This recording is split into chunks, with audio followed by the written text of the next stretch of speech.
Conservative political commentator Candace Owens lashed out at Charlie Kirk's pastor after he released a statement addressing her investigation into Kirk's death.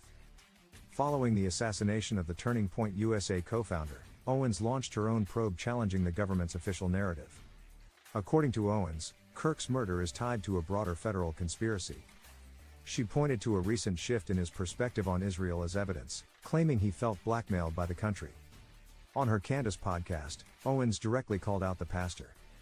"I want to say to this new flex operation mocking pastor, regarding which, by the way, the first time they went after Tucker Carlson and Candace Owens, a source told me, and I would love to get this confirmed, I'm going to find this out, that $150 million was spent on that, and it came from Bibi Netanyahu. I would like to figure out if that's true. But anyway, I'm obviously investigating this, and I'm not going to let it go," she said. Owens then read aloud the pastor's statement, which defended Kirk's memory and criticized her timing. The message stated, "Charlie Kirk was my friend, and I was his pastor. I want to simply say this regarding Candace Owens. Charlie Kirk was a friend to Candace and never publicly spoke poorly of her, though he disagreed with her. He never operated nor entertained gossip or innuendo concerning Candace. My only comment I offer regarding Candace is this: I only wish at this tragic time of mourning, she would be the friend to Charlie Kirk that he was to her. He would never have treated Candace or her family in such a way had, God forbid, this tragedy been hers.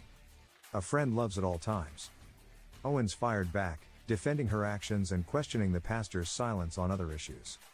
"Now, let me say this, okay? I hope that Charlie would have been the sort of friend that I'm being, okay? He would have never. Why wouldn't Charlie Kirk have investigated if I had been killed and we were being so obviously lied to? I think you're wrong," she said, adding that Kirk would have acted just as she is now.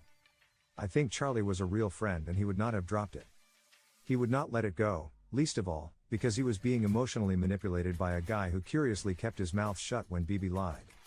You knew if you were really his close friend and pastor of how he was feeling about Bibi Netanyahu. So why don't you focus on being more honest as a pastor and giving as much information as you can possibly provide so that we can continue this investigation? If you can't do this, I'm going to have to ask for your silence, okay? Be quiet."